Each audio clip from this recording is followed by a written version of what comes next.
Okay, so well, we're going to bravorize this file that looks like it has like several screens, but it's probably missing like some Bravo tags. Already has some navigation as well, but maybe we can just have a look at that and see if we need to change something. Okay, so I mean the first thing we can do is, as we usually do, is create a separate page here, and we can skip all of this. Will be just easier. I mean, this time this file doesn't have like a lot of screens, but it's not so busy. But I think if we're stepping through one by one, it's still a nice practice to get into, just to kind of look at things individually, right? So yeah. Okay, so I mean, we can start maybe with this. Seems to be the login flow, so we can maybe copy these screens here first. Okay.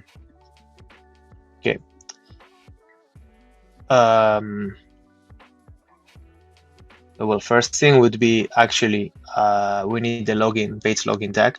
We can rename these screens, maybe it will be easier to find them later.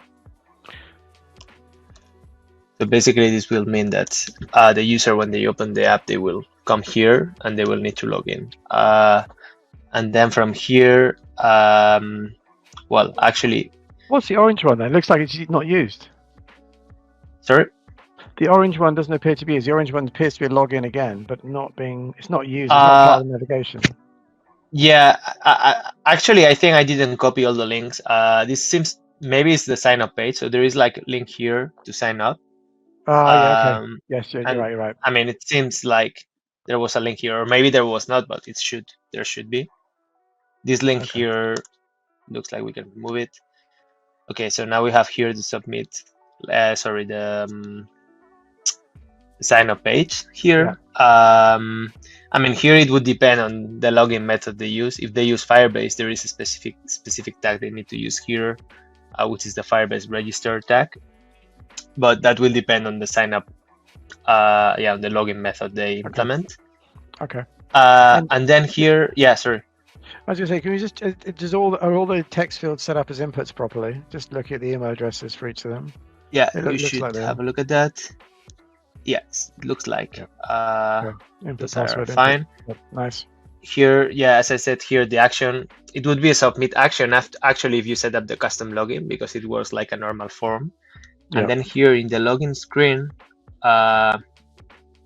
should be action login, right? Yeah, it should be either action login or action Firebase login, depending on. Let's do the login, and then let's go there. It will change depending on that. And then for the lost password, actually this feature is only available for Firebase at the moment. But in case they use Firebase, they could have this screen here, and also they would need like specific actions. I don't remember the specific names, but it was something like password or lost Firebase or something like that. Okay. But that's everything is in the documentation. So the best is just to copy the tag as it is there, just also to avoid misspellings. That can be a problem later. So well, that's it for the login. Well, one thing here, this sometimes a mistake as well for many users. There should be no flow start point in the login page. Yeah, that's a good point. Should be. It should be only in the home page here. So this is the only one that we should have. Okay, so now, I mean, we can just copy the home for now. And as we said, this should have a flow start point here. Yeah, I need to remove that. Nice. Okay, good. Yeah. So now we have a login and a home, and it seems we have also menu here. It doesn't have any tab. This would probably be like a slide menu. Yeah. So we can use the menu slide. So this tag is necessary in order for the menu to work as a menu. And then we need to here. We should create a link. So if this is going to toggle the menu, we should link this here. And then here there should be a close action. Actually, I think it's a close action. Well, here I also see like this is the kind of misspellings that can cause issues later on. We'll just have a look at the docs for the slides menu, because I don't remember if there should be like a close action or go back action. I don't think so, right? Is there one? I think it's gonna be probably. I mean, we could check the example file. Actually, we don't say it here. We should put it there as well. But I would say it's a close action because it's like a it's kind of a slide thing. Go back would be for like two normal screens. But yeah, in any case, we should put it there as well. Okay, so now we have the menu, and then well, we have a bunch of different screens here. Can we just on the home screen? Should we just have a look through to see if the containers look sensible, how they've been built? Yeah, let's do that. So well, here we have like a few components. This is like a welcome kind of screen. This container. This is a top bar. Looks good. This will make the bar here sticky. So when the user scrolls down, this will stick up. Yeah, it will stay there. Then this is just seems a chart. Actually, it has a chart component. Nice. That's good. Yeah, but actually, I mean, this component here should seems to be like just kind of probably the user here like draw how it would look like, but actually for this to work properly, you shouldn't have like anything drawn here. You should have just a we can show that now actually here charts. Is it just you just want an image, or what do you have there rather than trying to draw something? Yeah, so it should be just a square. Yeah. So it should be a square with the corresponding tag. So this is for pie chart, but for a bar chart should be component bar chart bar. So what we can do is just well, we can remove all of this, and then here we can set that tag.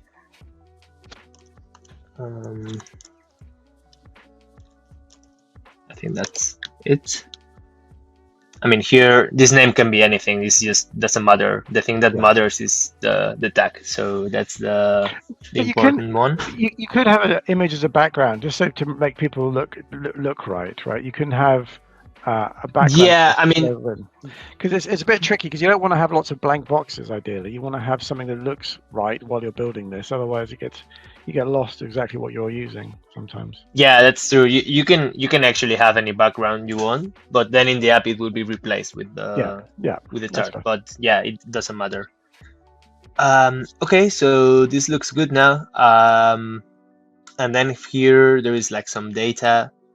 This looks good as well. It's just some... Yeah, that's good. That's good as well. They're using stars to highlight the things they want to bind later on, which is nice. Yeah, that's a good practice actually. That's good.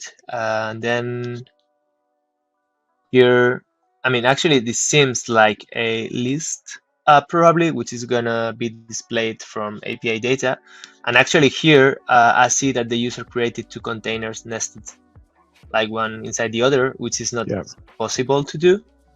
So what they should do here instead is, well, they should basically, if they want to have this static test as a, well, non-bound to anything, they should have a container just, taking maybe this area.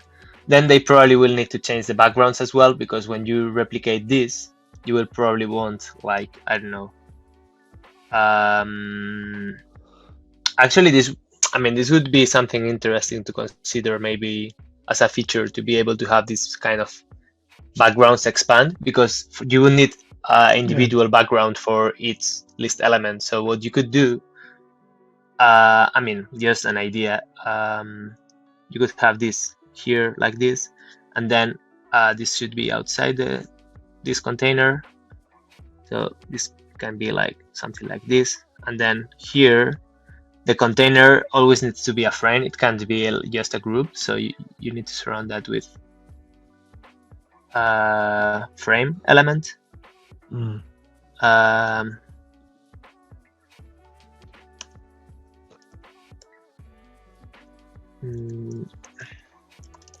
Okay, and then let's put this one inside, and we should remove this tag. And now here, what we can do is maybe, I don't know, add some kind of background. Okay, actually we need it. We should do like a, yeah, we should apply the background here. So yeah, here, I mean, you can just create any background color you want. But just what will happen here is that when you bind this to a list, it will replicate itself like as many times as list items you have. Yeah. So I don't know, you could like try to center this a bit. Try, you could even like have this kind of shapes, but just the user needs to take into consideration that when you connect this to API, you will have like this exactly replicated the same way below. So you need to take that into consideration for the design. Yeah. So that's it. Okay, so this looks better now. I think should be fine. Like Bravo already, the home screen. Of course, you would need to like probably change the design a bit, but Yeah. at least in the functional side of things, it should be working fine. Okay, then probably we have this should have like some kind of link to the home screen. So yeah. Do you want to try running users that? Can navigate back.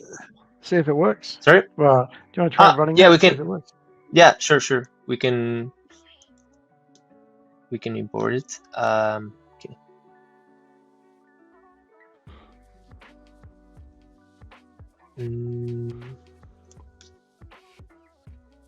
Okay. Let's see.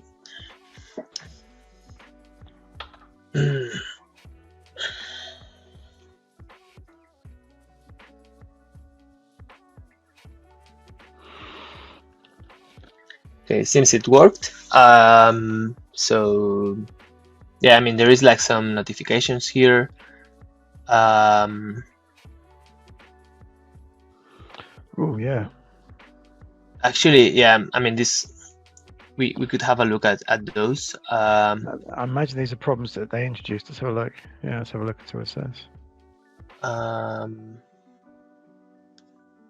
Oh, so okay, here, I mean, this is basically because actually this is something we didn't realize. This should be just one single container because it doesn't make sense here to have separate containers. I mean, you could do that, but you need to make sure that all the elements are inside one container. Yeah. Yeah. So here what I would do is just ungroup all these frames. We don't really need them. And then, I mean, just to keep it a bit more ordered, we could do like normal groups.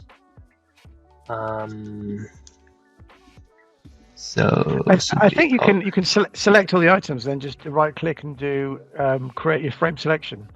So yeah, rather than doing a group, you can just do I think I'm gonna do that. Yeah. Okay. So now we have this, and let's try to frame everything together. Frame selection. Yeah. And this should be a container. Yeah. And there is probably the same issue here, I guess. I'm sure. Yeah. Okay, so let's do the same thing. We should remove like those containers. Okay. Oh, so now we can just frame everything. And actually, a useful tip as well is if you want to have a, well, first thing, the container should be expanding like, well, we probably need to like move the things a bit down.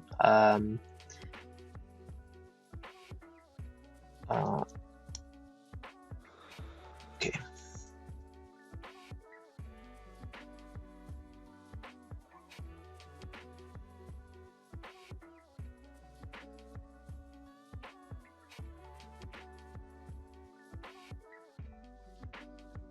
Yeah, I mean, they got like completely out of place now because I just moved the whole container. Some of them were like stick here. So probably need to.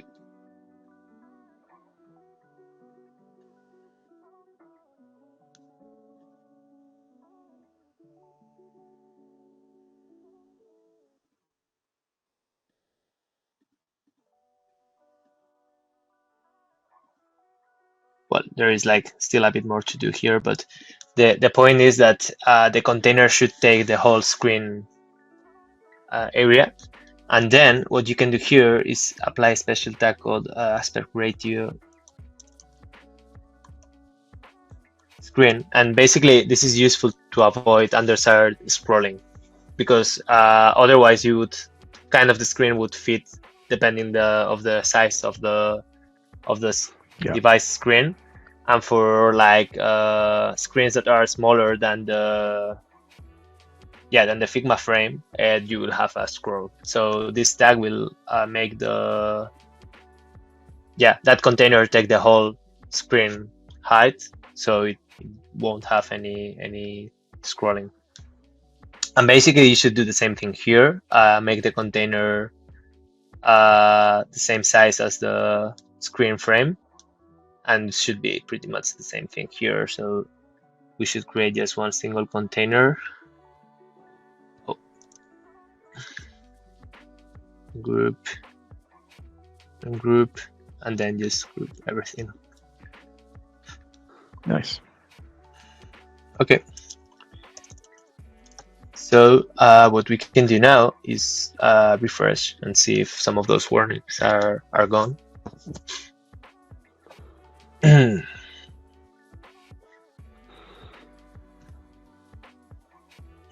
Okay, let's see. There is still a few, probably like maybe in the menu screen. Let's see. Yeah, that's quite lovely. Oh, okay, yeah. So we have like these like nested frames never make much sense, so it's better just to ungroup them. And if you want, you can have like in this case a normal group here. So that should remove at least one of those. Let's see.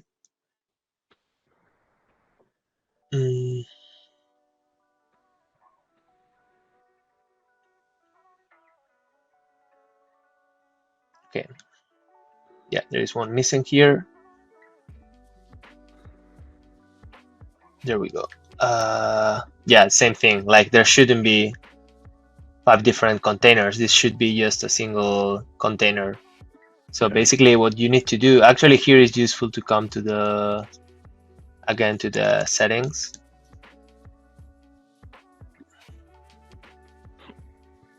Basically you need to create, yes, it says here, you need to create a second level container around the design. And then, well, these individual links or menu tabs or sections should be linked to the screens, but you can't have like 5 containers. You should just have one. So let's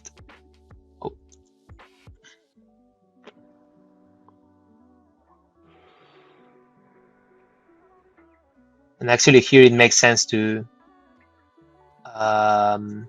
group like these areas together in case like you want to make not just the text clickable but the whole like area here. So actually what you could do is create a rectangle maybe, and transparent rectangle and make it as big as the area you want to be clickable, and then link it to the different screens. But the most important thing here would be frame this together into a container as well. Okay. Is there anything else in the design that you think looks like there's something we could talk about? Are there any other forms or anything interesting that they're doing? Yeah, I mean there were like this looks like charts and maps, right? Yeah, there is like a lot of charts. Here basically you will need to do the same as here, as we did. Oh, this is like this is not the edited one, right? It's Oh, okay, because we are like in a Right. different. It's on a different page. Yeah, so basically you should make sure like you have the right structure for like the charts. For instance, you need to have container and then the chart component inside the container, and then you can have like a let's just keep one Figma file. You can have as the user did here, no, here, yeah, you can have a slider even, like Right. that's totally fine. That's cool.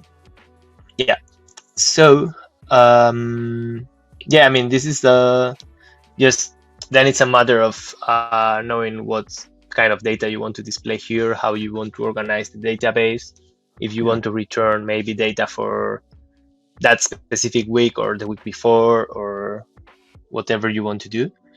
And then here, well, actually the user has a map, but what they wanted to do, I had a look, and it seems like they want to be able to select locations and add reminders, which I'm afraid it's not going to be possible with our component right now. Yeah. It's kind of more like a read thing. So what you can do, maybe the user can figure out a clever way to implement it somehow. But basically how this works is you need to provide it a list of markers that you need to have in the backend and specify the location there. And then they will load as markers. You can customize how the marker looks like. You can even have different markers for different locations if you want. You need to set that up in the backend. And then what you can do is link the markers to a detail page. So you can have like, if you want to have more information about one specific location, you can create a detail page and yeah, just display any data about that location. Yeah, but it's important to note that we don't have the ability to collect location as the apps in the background, right? So and to No. send, because what this app is asking for is to be able to kind of notify people when they're near a location, and we don't run in the background at this point in time, so that's not going to be something that's doable. Yeah, yeah. I mean, there is a bunch of features we could add to the maps potentially, like yeah, having this kind of logic to detect when someone is near a point, or yeah. But at the moment, unfortunately, that's not possible. Yeah, that's true. But I mean, maybe I don't know. The user can just display the locations in a way that that's useful for the app, for the use case. Yeah. So yeah, we have like all the documentation about how to set that up. Okay, so yeah. Should we go to the other? Was there anything else on here you want to talk through, or should we go to the other topic? I mean, I think there's anything else. Oh, payments. Do you want to talk about that? Yeah, I mean, I'm not sure if this is just probably payment data. I don't think they have implemented the payment gateway itself. Okay. It looks like the data from database. But just to mention that the small tricks we applied to these screens here can probably be applied for all of them, like the containers. Make sure there is like no containers below the second level. They should always be in the second level frames. All of that. Yeah. So yeah, I think that's it for this file. I hope this is useful for the user. And then yeah, I mean, we can talk about a new feature we have, which is the phone login with Firebase. So we can just go quickly through the design setup. Yeah. Okay, so for that, I will need to open. I will stop sharing for a minute. I need to find the Figma file for the login.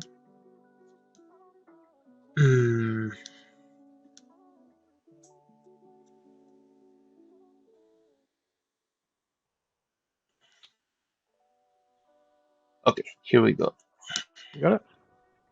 Yeah, I will share again. Okay, so well, the setup, actually the design setup is quite straightforward. Then there is a bunch of, not many, but there is a few configuration steps in Firebase that actually we have all that. just in case someone wants to take it later, we have here the user login with Firebase. It covers both the one we had before, which is the email and password login, and now it includes the phone login as well. So there is a bunch of, here we will go a bit quickly through the design, and then there is some steps here you need to follow just to set it up properly. I would say it's quite straightforward. It's probably easier than some other login setups, and hopefully it's going to be useful. So let's go through the design. Basically, this works pretty similar to the other logins we have. We need a login page, which is going to be always where the user navigates when they open the app, unless there is an intro page, which then when they close the intro, they will go to the login. And then here, actually, this is a clever way to have two different login types, that you could have both an email-based login and a phone-based login. So you could have the page login here, and then from here you could have two links to a page where you have the email login and to a page where you have the phone login. Right. So basically, the email login would work the same way as always. There is no change here. You should have a login page where you have email and password input fields. You should have the proper actions, as you can see here. Then there is the register page, and same thing applies here. There is a different action. And finally, the one for password reset. And then the interesting one here is that the login page. In phone logins, you don't need, and actually it doesn't work with sign-up page. You only need to have a login page, and new users will also create their account when they come here if they didn't log in before. And here we should have this action. So first we should have a phone input, which has a specific input field for phone numbers. Mm-hmm. And then this is the Firebase phone login action. And then basically how this works is you will receive a login code by SMS, sorry. So it's going to be a message to your phone number. You should have that phone number available, of course, otherwise you won't receive any code. But when you receive the code, you will input it here, and then you will log in, and you will go to the home page. And just so we know, in terms of setting up as on Firebase, do you need to have how do you get charged the SMSs? Do you need a Twilio account, or do you does Firebase charge you? That's an interesting question. There is actually 2 points here that are worth mentioning. First is that you can have test phones. So you could have just a dummy phone number that you set up in Firebase. There is a section to do that. Actually, we specified here somewhere. I think it's somewhere here. Yes. So here, when you set up the phone login, you can add phone numbers for testing. And you also specify the code. So you actually don't receive any SMS, but you use that test code as well. And it's basically works like it would with a normal code. And then, at least in my Firebase plan, which I believe should be like the one at least everyone has, you have 50 SMS per day that you can send in one Firebase project. So at least for testing purposes, this should be cost-free for everyone. And then if you have like more users, you will probably need to upgrade your Firebase plan, because of course SMS have an additional cost. So yes, that's it. Well, just this screen also has like a specific tag here, and then you would have another action. This is just users can just replicate this design in order to get the tags correctly. Otherwise, all the tags are in the documentation, so they can copy paste them. And that's it. I hope it's some users can start using this from today. So very cool. Thank you, Javier.